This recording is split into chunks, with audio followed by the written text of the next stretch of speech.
Hai viewers ECW Plus, jumpa lagi di Ngobras, Ngobrol Bareng Sarana, yang merupakan video podcast dari Direktorat Jenderal Perhubungan Darat, Kementerian Perhubungan Republik Indonesia. Nah, sebagai informasi juga nih viewers bahwa Kementerian Perhubungan Republik Indonesia melalui Direktorat Jenderal Perhubungan Darat berinisiatif untuk membuat podcast ini sebagai bentuk komunikasi publik untuk menyerukan pentingnya keselamatan bagi pengguna jalan. Nah, viewers RCTI Plus, di episode kali ini kita akan membahas mengenai sistem manajemen keselamatan yang pastinya akan seru banget nih untuk dikulik lebih dalam. Nah, tapi tentunya aku tidak akan membahas topik ini sendirian. Tentunya aku akan menghadirkan narasumber yang sudah ahli di bidangnya, yakni sudah hadir bersama saya Bapak Dr. Andes Budi Setiadi SHMSI selaku Direktur Jenderal Perhubungan Darat. Halo Pak, apa kabar Pak? Gimana? Kabar baik. Oke. Sebelum kita mulai ngobrol-ngobrol nih Pak, kita juga ingin menginfokan kepada viewers RCTI Plus bahwa seluruh ruangan di tempat kita syuting kali ini sudah disanitasi dan kita semua juga sudah melakukan tes kesehatan COVID-19 sehingga kita bisa copot maskernya Pak, ngobrolnya biar kita lebih nyaman. Oke. Ya. Nah Pak Budi, kita berbicara mengenai sistem manajemen keselamatan ini kan menjadi topik yang sangat menarik nih Pak untuk dibahas. Karena kan biar bagaimanapun keselamatan ini menjadi aspek yang paling penting untuk diperhatikan masyarakat ya Pak. Nah menurut Pak Budi sendiri bagaimana nih sejauh ini Pak pengimplementasiannya keselamatan bagi masyarakat di Indonesia sejauh ini Pak? Ya, kalau kita lihat ya, sebetulnya disampaikan itu manajemen keselamatan itu lebih kepada kendaraan-kendaraan atau kepada operator angkutan umum dan juga operator angkutan barang. Karena memang di kedua moda transportasi ini, kalau terjadi kecelakaan, terutama angkutan umum itu kan korban cukup banyak. Makanya dari Kementerian Perhubungan, Dirjen Perhubungan Darat membuat satu standar manajemen keselamatan (SMK) yang harus dilakukan oleh pihak operator supaya mereka itu kita guidance untuk baik dalam rangka menjalankan manajemen perusahaannya gitu. Yeah. Di antaranya memang di situ terkait masalah kemampuan pengemudinya. Kemudian sistem dalam bisnis prosesnya, kemudian juga menyangkut masalah bagaimana mentreatment atau memanage kendaraannya, dan juga yang terpenting sebenarnya di situ adalah menyangkut masalah SDM-nya.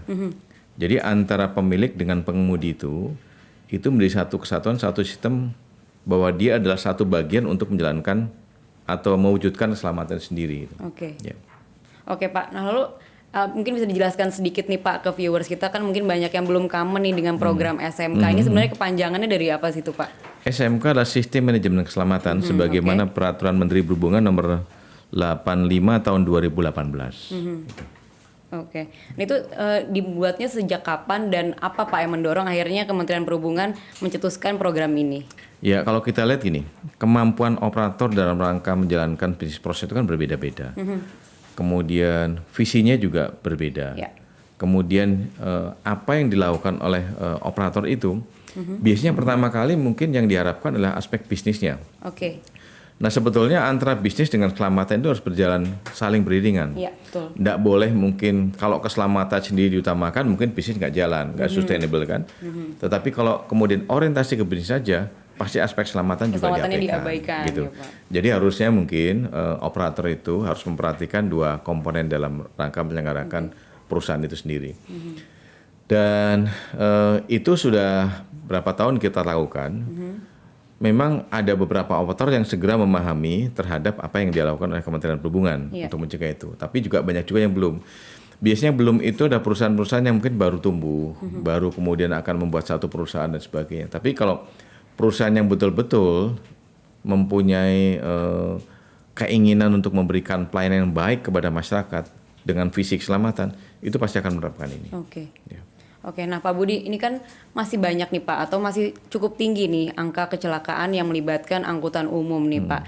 Nah kira-kira tuh apa sih Pak yang langkah-langkah yang dilakukan Kementerian Perhubungan melalui Dirjen Perhubungan Darat, melalui program SMK ini untuk mencegah atau mereduce itu Pak supaya tidak tinggi? Iya, untuk mereduce kecelakaan yang belakangan ini ya, sebetulnya selain tinggi juga yang kita khawatir adalah tingkat fatalitas dengan korban yang cukup banyak. Dan salah satu yang kemarin kita evaluasi adalah menyangkut masalah SMK, Sistem Manajemen Keselamatan yang harus diterapkan oleh pihak perusahaan untuk bisa menyiapkan semacam sistem informasi dan kemudian juga menyiapkan dokumen-dokumen yang harus disiapkan oleh perusahaan supaya checklist itu betul-betul dilaksanakan oleh perusahaan. Misalnya kalau mau jalan, kendaraan juga harus kita siapkan dengan baik. Pengemudi juga harus kita siapkan dengan baik. kemudian perlengkapannya dan sebagainya. Oke. Nah, kalau ada checklist seperti ini, artinya perusahaan itu udah betul-betul kalau dia mungkin akan melayani masyarakat, dia udah siap. Kalau kemudian di jalan ada persoalan dan sebagainya, minimal mungkin berbeda dengan kendaraan akan dipakai masyarakat, dari pool langsung berangkat begitu saja, berbeda. Jadi kita dari mulai saat perencanaan perjalanan, saat di perjalanan sampai dengan di akhir perjalanan itu di-manage dengan baik. Oke. Nah, kalau menurut Pak Budi sendiri nih dari pengamatan Pak Budi, sejauh ini nih yang kecelakaan-kecelakaan yang melibatkan angkutan umum ini yang masih banyak terjadi ini, kira-kira kebanyakan faktornya penyebabnya apa aja tuh ya Pak? Ya pasti selalu awalnya adalah kepada human error, faktor manusianya. Oke. Tapi manusia itu bermacam-macam ya. Ya. Bukan manusia pengemudi saja, kita juga boleh mempermasalahkan pengemudi saja, Ya. Pak. Berikutnya juga adalah pihak manajemennya, Ya. operatornya. Operator penyedia ya, Pak. Termasuk juga di dalam organisasi operator itu kan mungkin ada pemiliknya, ada direksinya, ada direktur operasionalnya. Nah ini juga harus bekerja dengan baik, gitu kan? Nah kemudian baru pengemudinya. Dan kemudian berikutnya juga adalah para penumpang yang ada dalam kendaraan itu sendiri. Ya. Seperti kecelakaan kemarin terakhir yang di Sumedang. Iya. Yang saya dengar itu adalah penumpangnya juga mungkin barangkali ada komunikasi dengan pengemudi lewat jalan sini saja. Akhirnya pengemudi mengikuti, padahal kendaraannya bukan untuk digunakan jalan-jalan yang provinsi karena kendaraan bus besar. Kendaraan kan? besar ya Betul, Pak. Itu kan gitu. buat kendaraan pribadi gitu Ya, ya jadi Pak. faktor manusia paling besar, tapi kemudian memang berikutnya adalah biasanya menyangkut masalah manajemen atau kemampuan atau keterampilan pengemudi. Oke. Pada saat kondisi jalan turunan yang panjang, kan dia harus mampu untuk menguasai kendaraan atau memanage antara rem dengan kopling dengan baik. Nah biasanya kalau mungkin dia nggak ahli, dia sering rem, akhirnya mungkin remnya jadi blong. Gitu. Oke. Lalu selain itu juga mungkin ada faktor-faktor misalnya cuaca segala macam itu masih Itu pasti. juga Jadi kalau tinggi faktor nggak, Pak? untuk penyebab kecelakaan kan ada berapa aspek ya. Satu faktor manusianya, kemudian faktor alamnya, faktor jalannya, juga cuaca. Oke. Gitu. Ada 4 faktor itu. Oke, dari Kementerian Perhubungan Republik Indonesia sendiri Pak, apa Pak yang tindakan yang dilakukan mungkin memantau langsung ke operator atau datang langsung untuk memastikan kalau misalnya semuanya sudah dipastikan aman gitu Saya kira Pak? begini, kalau untuk melakukan atau mereduksi kecelakaan yang sekarang ini dari hasil evaluasi yang sedang kita kerjakan, jadi kami sedang mengerjakan bersama KNKT, bersama kepolisian untuk melakukan evaluasi terhadap faktor penyebab yang paling sering terjadi itu apa saja sih. Oke. Intinya kita mungkin ingin mendapatkan satu resume, apa penyebabnya. Ya. Nah kemudian ini sedang berjalan, sedang berproses. Nah kemudian dari proses ini pasti nanti kita akan dapat satu kesimpulan. Oh sering karena memang faktor ini, faktor ini. Nah ini nanti akan kita lakukan perbaikan. Tetapi kita berangkat juga adalah dari pihak operatornya atau pihak dari perusahaannya itu sendiri. Oke. Karena memang faktor dari pihak perusahaan sangat penting sekali. Dan itu kadang-kadang mungkin belum begitu sering tersentuh oleh kita. Kalau pengemudi kan sering mungkin di jalan ada petugas kepolisian dan sebagainya. Tapi kalau perusahaan itu kan jarang. Makanya mungkin penekanan kita pada SMK ini adalah bagaimana perusahaan itu menyiapkan berbagai macam aspek sehingga pada saat menjalankan kegiatan untuk kendaraan itu dia harus mengutamakan aspek keselamatan sendiri.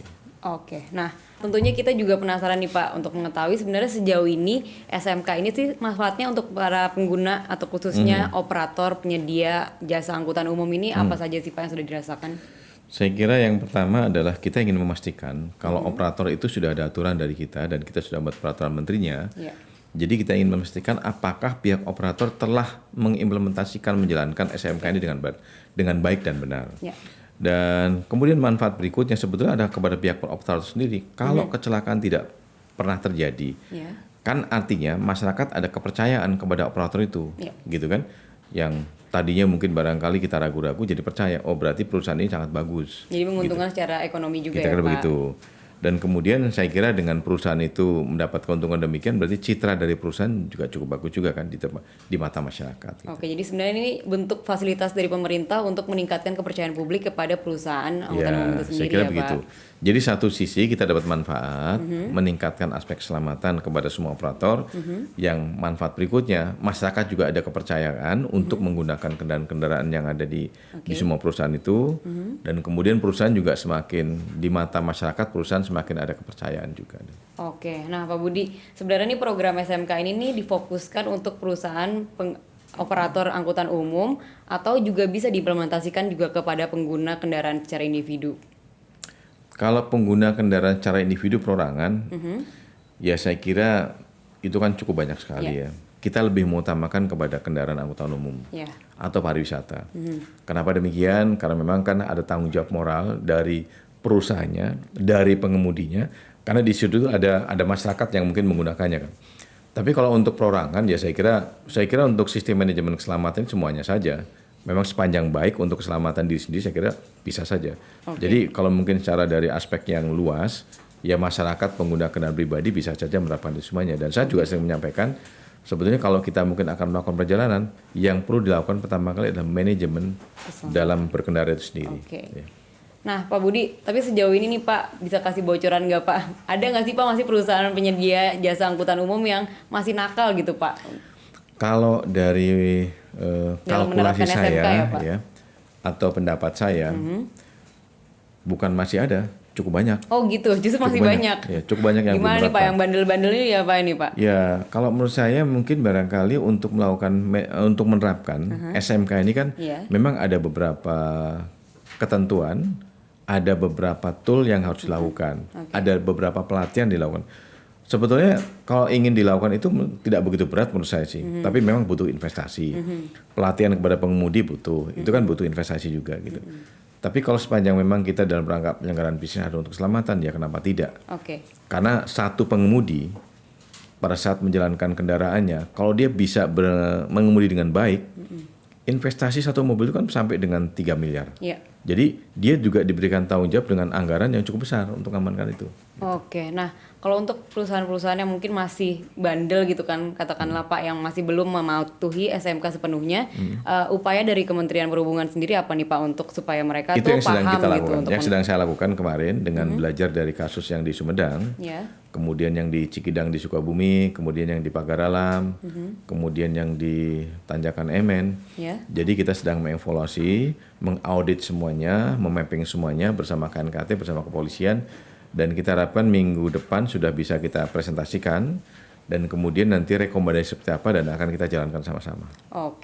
Pak, menarik nih tadi kita membahas operator penyedia jasa angkutan umum. Kan sekarang nih yang lagi hype ini kan angkutan umum online nih ya Pak. Sejauh ini apakah gimana nih Pak? Mereka sudah menerapkan SMK dengan baik atau enggak nih Pak?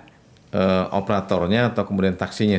Operatornya, pengendaranya juga gitu Pak. Kalau di dalam untuk yang online ya, kita ada dua ya, ASK, angkutan sewa khusus, atau kemudian ojek online.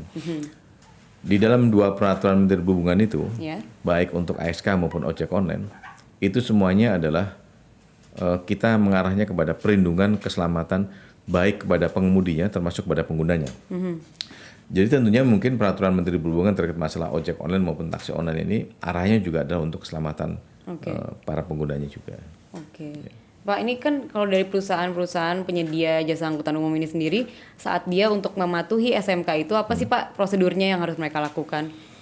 Ya saya kira saya udah minta kepada Pak Direktur Sarana untuk membuka coaching klinik supaya para pengusaha, saya kok persoalan gini, kalau masih banyak masyarakat atau operator yang belum menerapkan SMK, saya nggak langsung menyalahkan kepada mereka.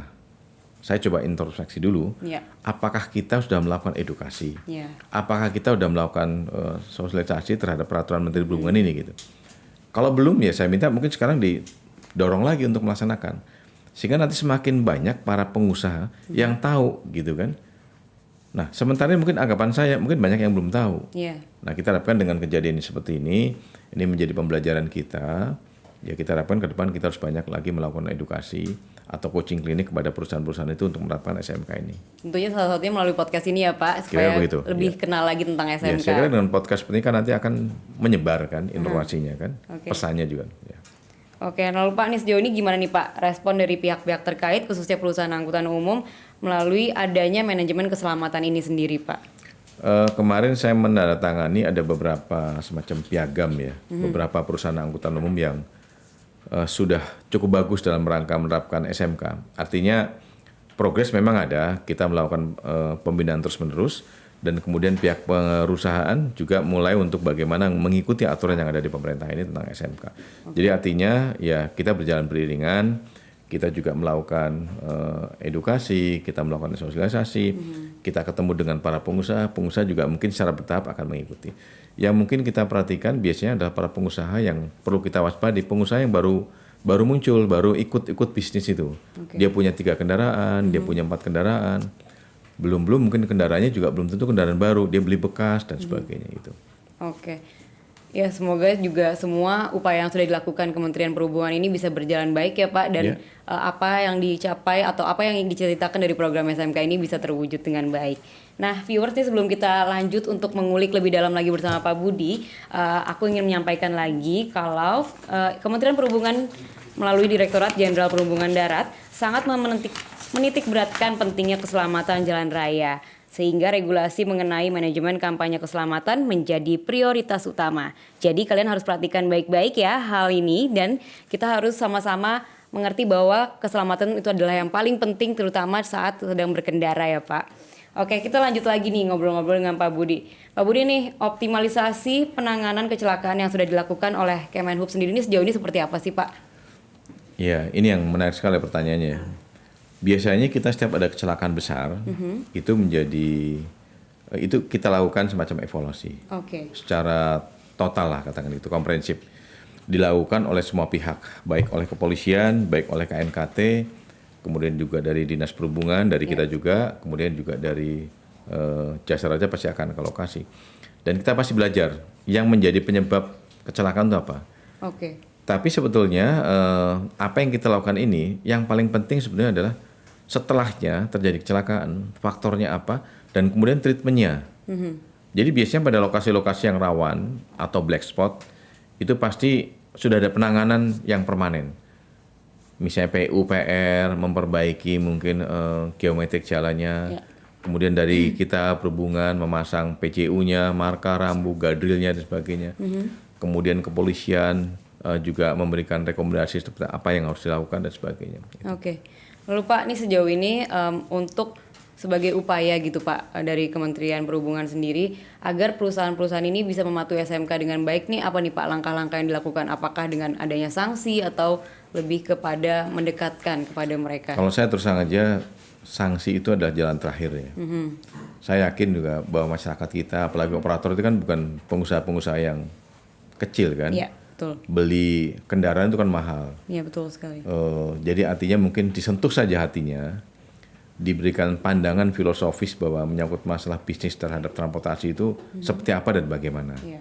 Jangan hanya memikirkan keuntungan semata, namun demikian juga harus memperhatikan terhadap aspek keselamatan dari pengemudinya, aset perusahaan, dan juga dari masyarakat. Karena memang keberlangsungan perusahaan, kalau perusahaannya nggak mengelola dengan bagus, banyak kecelakaan, masyarakat kan pasti tidak akan, atau pengalaman kan, bus PO ini sering kecelakaan, pasti saya nggak akan mau naik sih. Gitu. Kepercayaan masyarakat juga menurun ya Pak. Begitu, ya. Oke Pak, ini sejauh ini ada kendala nggak sih Pak dalam mengimplementasikan SMK ini sendiri? Ya, kendalanya saya kira begini, perusahaan angkutan di Indonesia itu cukup banyak, baik untuk perusahaan angkutan bus umum maupun yang pariwisata, dan yang paling tumbuh cepat adalah bus pariwisata. Tapi kadang-kadang bus angkutan umum juga punya pariwisata. Nah, ini yang dengan sejalan dengan pertumbuhan ini, tentunya mungkin kita juga harus sejalan juga untuk menarik mereka untuk bisa menerapkan ini.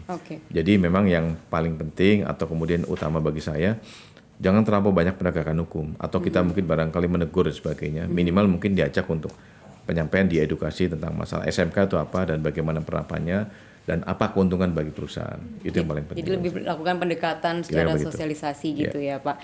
Nah Pak, ini kan dalam menyusun poin-poin penting dalam SMK ini sendiri, tentunya kan banyak perbandingan gitu ya Pak. Sebenarnya negara mana nih Pak yang bisa jadi contoh pengimplementasian SMK yang baik, yang bisa dicontoh diimplementasikan di Indonesia? Kalau pengalaman saya ya, beberapa negara maju, saya katakan negara maju, itu pasti cukup baik dalam rangka penerapan SMK.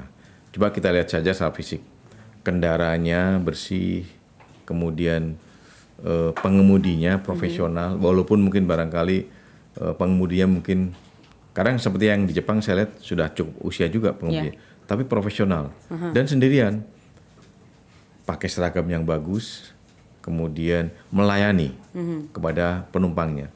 itu pasti perusahaan sudah menerapkan aturan SMK yang bagus itu. Oke. Ya. Selain Jepang mana lagi nih Pak? Kira-kira Nggak usah jauh-jauh, di Singapura juga bagus. Singapura ya Pak ya. Di Singapura Eropa rata juga cukup maju ya. bagus. Ya. Oke.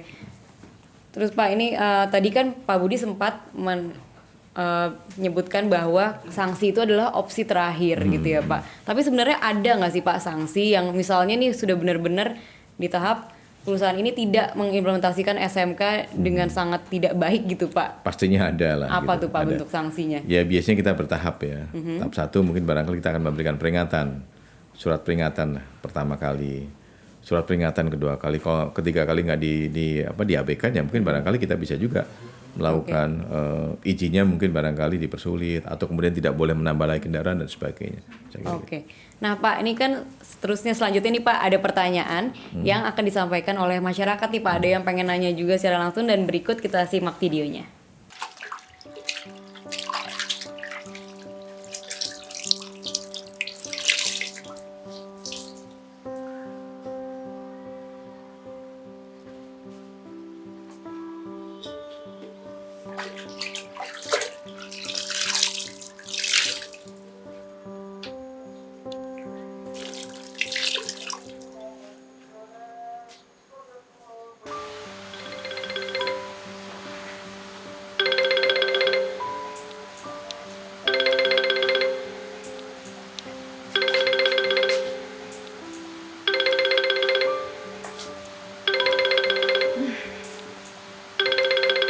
Ya, halo. Halo Ma, Iya. Papa masih di jalan nih. Kenapa? Baru aja ada kecelakaan bus nabrak pembatas jalan. Tapi nggak apa-apa kan? Iya, Papa nggak apa-apa. Cuma hampir aja tadi tabrakan beruntun. Ya udah. Doain Papa ya selamat sampai tujuan ya Ma. Semoga lancar ya. Selamat sampai tujuan ya. Assalamualaikum. Ya, waalaikumsalam. Mulai banget ya nak. Semoga kita doain papa nggak kenapa-napa ya di jalan biar bisa main nanti sama kamu. Baik juga ya nak dapat kabar kayak gini. Kita doain semoga papa nggak apa-apa ya di jalan. Kalau ada kayak gini sebenarnya masyarakat bisa ikut terlibat ya dalam sistem manajemen keselamatan di Indonesia. Nah itu dia tadi Pak pertanyaannya nih tadi yang disampaikan adalah bagaimana nih Pak apakah masyarakat juga bisa ikut berpartisipasi dalam menyukseskan SMK ini sendiri Pak? Saya sering menyampaikan dalam setiap kesempatan ya, untuk suksesnya SMK, untuk terwujudnya SMK, bukan tanggung jawab pemerintah saja. Oke. Bahkan menurut saya, masyarakat itu mempunyai peran besar untuk mengajak atau memaksa para operator itu menerapkan standar manajemen keselamatan yang baik. Karena sebagai yang bersentuhan langsung ya Kira-kira Pak? begitu. Analoginya begini, kalau saya sebagai pembeli di toko, pasti saya akan memilih barang yang bagus kan. Kemudian berikutnya pasti harga juga akan menentukan. Oke. Nah sama kalau mungkin saya akan menggunakan kendaraan bus, ya saya pilih yang bagus dong.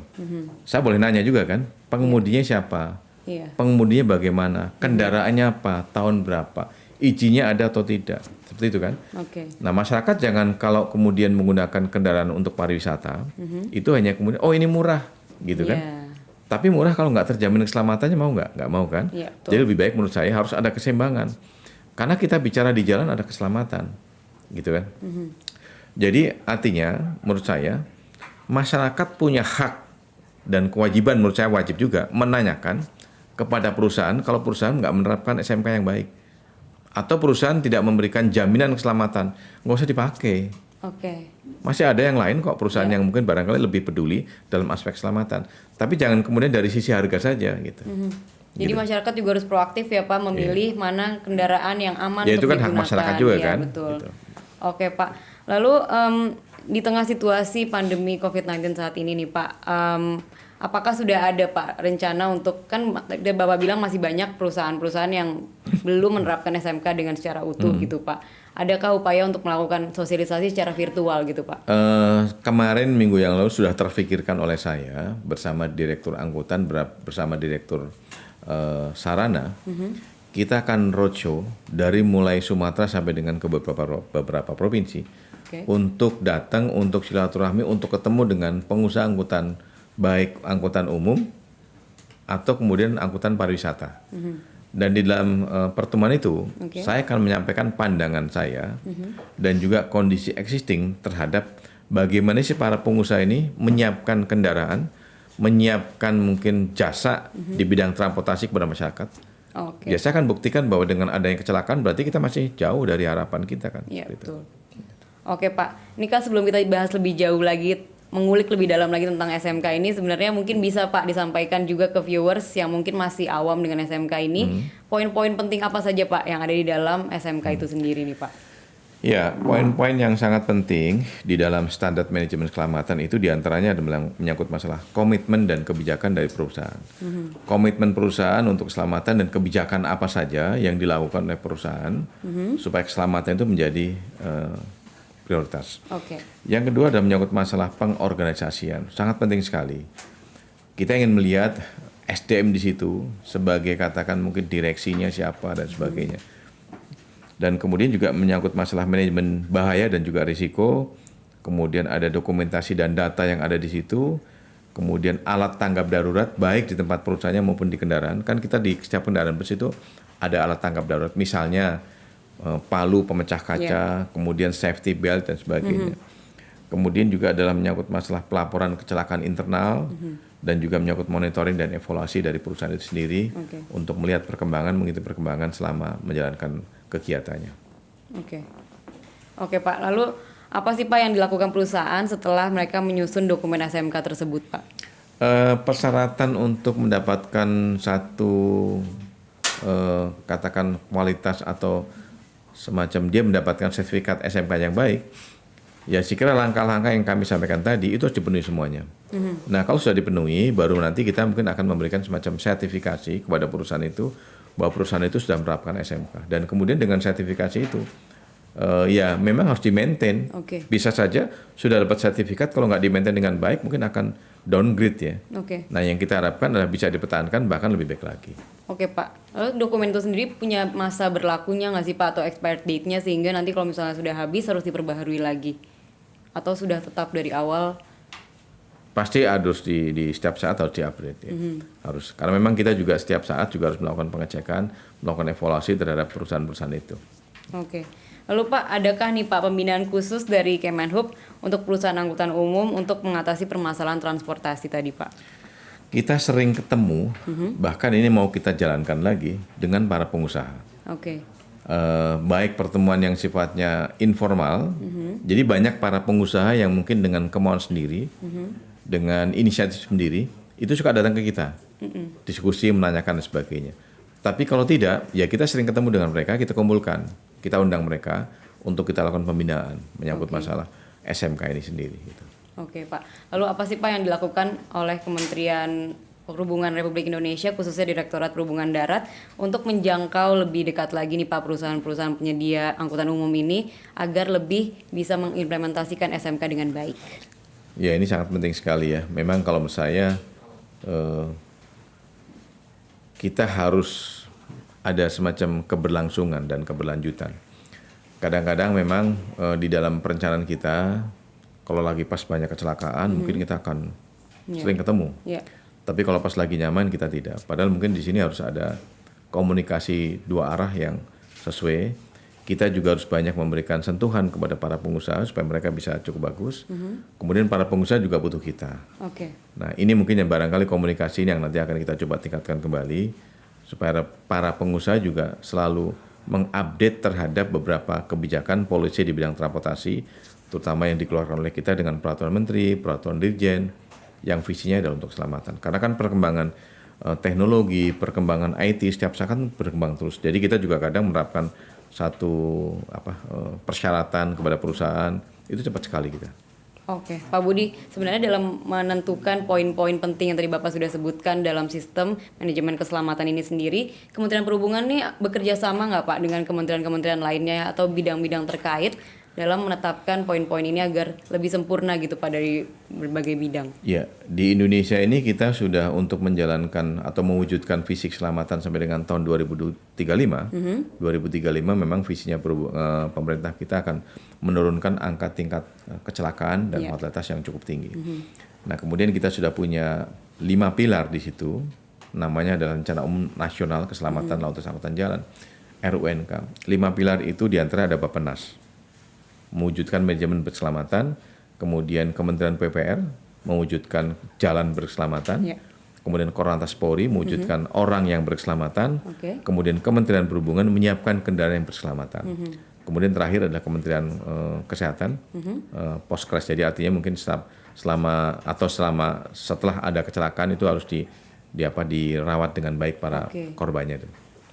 Nah, dari 5 pilar ini atau 5 kementerian ini itu selalu kita komunikasi dan koordinasi. Jadi artinya tidak ada yang kemudian merasa bisa kerja sendiri. Ya. Pasti semuanya dalam satu tim untuk menjalankan ini. Gitu. Jadi berarti bisa kita lihat kalau banyak ya Pak, banyak aspek, banyak elemen yang ikut bekerja sama dalam membentuk SMK ini yang semoga saja bisa diimplementasikan dengan baik juga ya Pak. Nah kalau untuk dengan pihak KNKT sendiri gitu Pak, misalnya ada nggak Pak upaya yang dilakukan misalnya untuk mengevaluasi gitu dari kejadian-kejadian sebelumnya gitu, penyebab-penyebabnya, faktor-faktornya Pak? Cara kerja KNKT begini, KNKT itu setiap ada kecelakaan darat ya, Iya. yang dianggap mungkin Fatal gitu fatal, Pak. dia pasti akan datang ke TKP. Oke. Dan kemudian pasti akan melakukan penyelidikan atau kemudian akan mengevaluasi penyebabnya apa. Nah, kemudian setelah didapatkan faktor penyebabnya, KNKT pasti akan memberikan rekomendasi, baik secara tertulis resmi atau kemudian kadang-kadang juga mengundang kita untuk menyampaikan presentasinya. Oke. Nah, di dalam surat yang disampaikan KNKT itu pasti diminta kepada setiap kementerian untuk melakukan langkah-langkah supaya pada lokasi itu atau secara mungkin di tempat lain tidak terjadi kecelakaan dengan case yang sama. Oke. Gitu. Jadi sangat efektif KNKT itu keberadaannya. Tinggal mungkin barangkali adalah kecepatan kita pemerintah dari katakan kepolisian, PU atau kemudian perhubungan untuk melaksanakan apa yang menjadi rekomendasi dari KNKT itu sendiri. Oke. Gitu. Oke Pak, nih kalau misalnya nih Pak, aku atau ada viewer RCTI Plus juga yang tertarik gitu misalnya untuk membuat perusahaan rental mobil gitu Pak, itu nanti untuk bisa dinyatakan lolos menerapkan SMK ini tuh gimana Pak caranya? Kalau ingin menjadi perusahaan seorang kecil gitu, pengusaha Pak. ya, kita kan ada sementara mungkin ada perizinan menyangkut masalah untuk pengusaha angkutan multimoda. Itu mengajukan dulu ke Spionam. Jadi kita punya aplikasi namanya Spionam. Oke. Sistem perizinan online untuk angkutan multimoda. Nah, kemudian setelah ada perizinan itu secara bertahap baru kemudian ketentuan menyangkut masalah SPM ini harus diterapkan. Oke. Ya. Jadi semuanya disediakan secara online ya Pak, Ya. jadi mudah sekali caranya.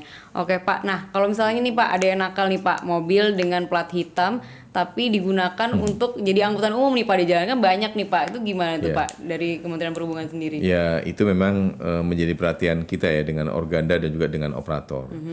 Jadi sekarang kompetitor dari operator yang resmi adalah salah satunya yang nakal banget adalah angkutan umum yang bukan angkutan plat hitam yang digunakan untuk angkutan umum. Nah iya tuh Pak. Atau gimana dikenal tuh? dengan travel gelap. Oke. Dan ini juga mereka sekarang tidak hanya main secara fisik dan mati mungkin dengan menggunakan konvensional, tapi sudah menggunakan aplikasi, baik lewat WA group dan sebagainya. Iya betul Pak. Nah, ini dikeluhkan cukup banyak juga oleh pihak operator. Namun demikian, sebetulnya kita dengan kepolisian di Lebaran tahun yang lalu sudah melakukan penegakan hukum dengan ketat. Kendaraan yang terindikasi atau kemudian ditangkap oleh Polda Metro sebagai travel gelap itu selain ditilang juga ditahan sampai berapa minggu tuh di situ. Tapi kedepannya saya juga sangat berharap bahwa pengawasan itu bisa dilakukan secara lebih luas lagi dan lebih membuka lagi. Karena kalau perhubungan kita kan penyidik PPNS di perhubungan itu nggak boleh di sembarang tempat kita melakukan pemeriksaan kendaraan. Oke. Sesuai dengan Undang-Undang 22 kita hanya bisa dilakukan di jembatan timbang maupun di terminal. Oke. Nah, kalau kepolisian bisa di mana-mana itu. Ya. Ada tindakan atau sanksi tadi Pak untuk kendaraan-kendaraan yang nakal ini Pak? Yang jelas memang kalau menurut saya sanksi dalam Undang-Undang 22 itu kan berarti kendaraan yang digunakan bukan untuk peruntukannya. Denda tilangnya nggak begitu besar, paling cuma 200.000 gitu. Nah, sedangkan kalau 200.000 dia bisa narik mengangkut penumpang sekitar 7 atau 8, itu bisa dapat sekitar 1,5 juta. Jadi ya mungkin jalan terus. Nah, makanya waktu itu Polda Metro waktu ada Lebaran tahun yang lalu itu pernah melakukan nahan sampai dengan 300 kendaraan. Oke, wow. Tapi banyak sekarang ya, pun Pak. masih, kalau kita lihat mungkin masih banyak juga gitu. Jadi mungkin barangkali salah satu solusinya nanti akan kita ngusulkan nih Oke. ke Komisi 5 DPR, satu sanksi yang diperberat. Yang kedua, tanggung jawab bukan kepada pengemudinya, tapi adalah kepada pengusahanya. Ya. Gitu. Jadi pengusaha juga mungkin yang dikenakan sanksi. Jangan semua sanksi itu kepada pengemudinya.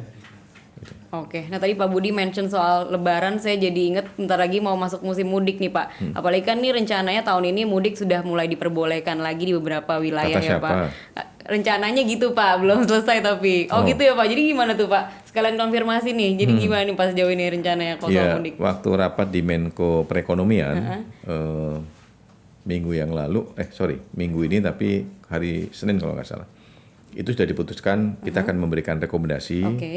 untuk dilarang mudik. Oke. Ya, Ya. terus barusan ini saya baru selesai rapat dengan Menteri Menko PMK dengan beberapa kementerian sudah diputuskan tidak boleh mudik. Ini baru nih ya, perlu diperhatikan juga oleh viewers Tapers, jadi masih belum boleh mudik nih ya Belum Pak? boleh mudik. Oke. Ya, kenapa demikian? Karena memang data yang ada di Kementerian Kesehatan dan juga gugus tugas, setiap ada kegiatan dan kemudian ada cukup banyak juga pergerakan mobilisasi masyarakat ke beberapa tempat, ada peningkatan COVID itu sampai dengan 30%.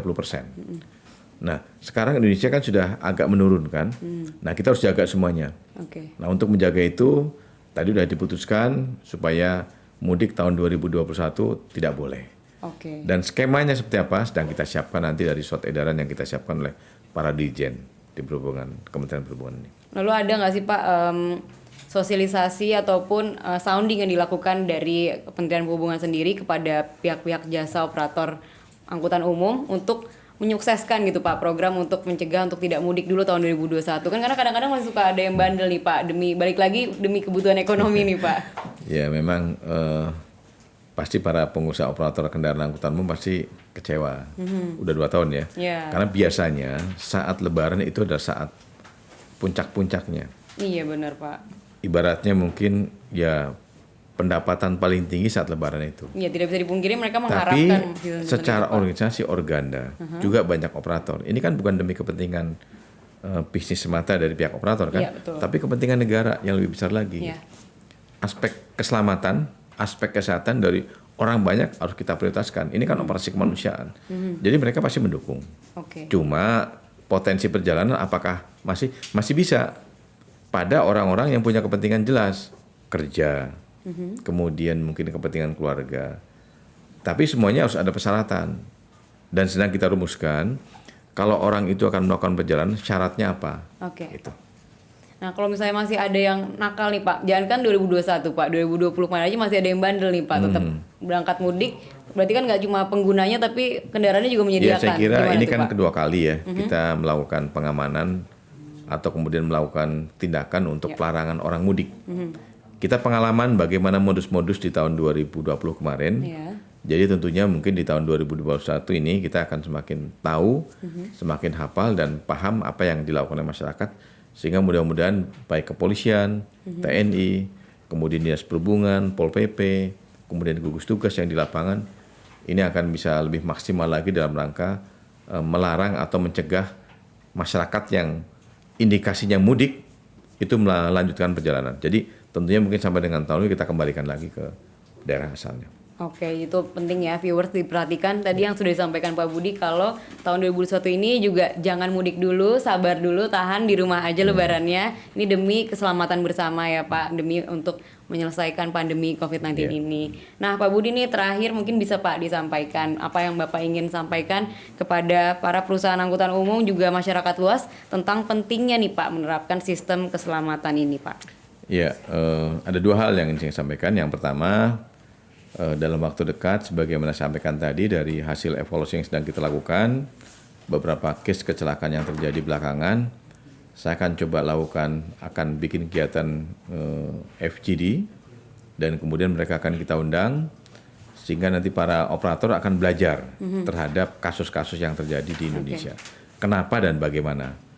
Tapi kita harapkan tidak hanya belajar saja, minimal mereka mengantisipasi, kalau demikian saya harus bagaimana di perusahaan saya ini. Itu yang pertama. Oke. Jadi saya mengundang kepada pihak operator yang memang ingin mengembangkan usahanya dan kemudian ingin tetap bertahan dalam kondisi seperti ini, sehingga masyarakat semakin ketergantungan lah dengan perusahaan itu, ya marilah mungkin nanti sama-sama pada saatnya, insya Allah mudah-mudahan minggu depan bisa saya jalankan FGD ini. Oke. Yang kedua, apa yang sudah dilakukan oleh pemerintah, regulasi yang sudah kita buat, kalau sudah tahu jangan pura-pura nggak tahu, jalankan saja. Minimal gini, bukan akan menghilangkan sepenuhnya, minimal meminimais terhadap kecelakaan yang terjadi. Saya kira ya kita semuanya harus aware, dan kemudian juga dari sisi kemanusiaan juga harus mungkin muncul dari kita semuanya, sehingga kalau kita menyelenggarakan satu bisnis untuk operator, baik itu angkutan umum atau angkutan pariwisata, jangan hanya berpikir keuntungannya semata, tapi berpikirlah adalah keselamatannya, keuntungannya juga demikian, sehingga nanti perusahaan semakin lama akan semakin maju, semakin besar, tapi sambil kita memberikan kepercayaan kepada masyarakat bahwa perusahaan saya patut diperhitungkan dan sudah menjalankan kebijakan pemerintah. Oke Pak Budi, tapi aku penasaran nih Pak. Sebenarnya kalau untuk kendaraan angkutan barang sendiri nih Pak, kebijakan SMK-nya seperti apa? Karena kan mereka juga perlu memperhatikan itu, karena kan walaupun tidak mengangkut manusia ya Pak. Ya, prinsip sama, nggak beda jauh dengan pihak angkutan umum, sama saja. Gitu. Prinsipnya tetap sama, jadi tetap memperhatikan poin-poin yang sama ya Pak, meskipun yang diangkut nih barang gitu ya Pak. Sama saja. Oke. Nah Pak Budi, kita bisa ngobrol-ngobrol lagi soal SMK nih Pak. Kalau misalnya ini kan baru dibuat tadi tahun berapa Pak SMK? Tahun 2018. Oh 2018 ya Pak. Nah sebenarnya dari sejak dibuat tahun 2018 hingga sekarang nih Pak, masa-masa yang paling banyak nih Pak terjadi kecelakaan itu tuh di masa-masa hari-hari seperti biasa saat ini, atau justru di saat-saat lagi high season gitu Pak? Kalau sepengetahuan saya berasa high season. High season selalu ya Pak. Itu biasanya faktornya apa aja tuh Pak? Apakah karena di jalanan banyak kendaraan lainnya atau biasanya gimana, kalau Pak? high season itu kan banyak potensi pelaku perjalanan. Akhirnya mungkin karena keinginan pada saat itu melakukan perjalanan, ketersediaan kendaraan kan juga terbatas juga kan. Akhirnya mobil-mobil yang nggak siap operasi dipaksakan jalan gitu ya Pak. Nah itu tuh ada upaya nggak sih Pak dari Kementerian Perhubungan untuk dari tahun ke tahun untuk meminimalisir? Ya sebetulnya kalau upaya untuk menyiapkan sarananya, tapi kalau pesan yang disiapkan oleh pemerintah kepada operator itu pasti ada. Kita kan selalu melakukan ram check kan. Pada saat mungkin seperti mau lebaran seperti ini, pasti kita melakukan ram check kepada kendaraan-kendaraan bus yang akan digunakan oleh masyarakat. Tapi di antara sekian kendaraan yang terdaftar di kita kan sampai dengan 50 ribuannya di Indonesia. Kemampuan kita untuk melakukan ram check oleh petugas kita nggak akan mampu 100%.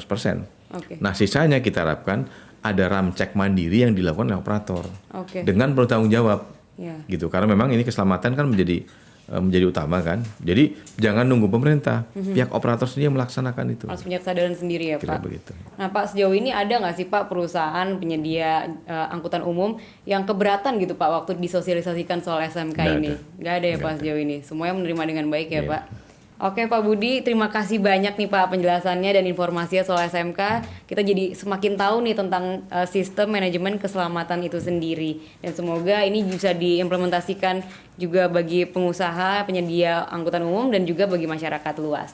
Dan untuk viewers CCTV Plus, aku sekali lagi mengingatkan bahwa Kementerian Perhubungan, Direktorat Jenderal Perhubungan Darat berharap dengan podcast ini mampu meningkatkan kesadaran bagi pengguna jalan untuk selalu mengutamakan keselamatan bersama. Tapi sayangnya nih, walaupun perbincangan kita hari ini seru banget, tapi video podcast ini harus sudah berakhir nih Pak hari ini. Kita nanti akan disambung lagi ke video podcast berikutnya. Jadi tetap saksikan Ngobras, Ngobrol Bareng Sarana bersama narasumber-narasumber dan juga topik-topik lainnya. Sampai jumpa, sampai bertemu lagi. See you.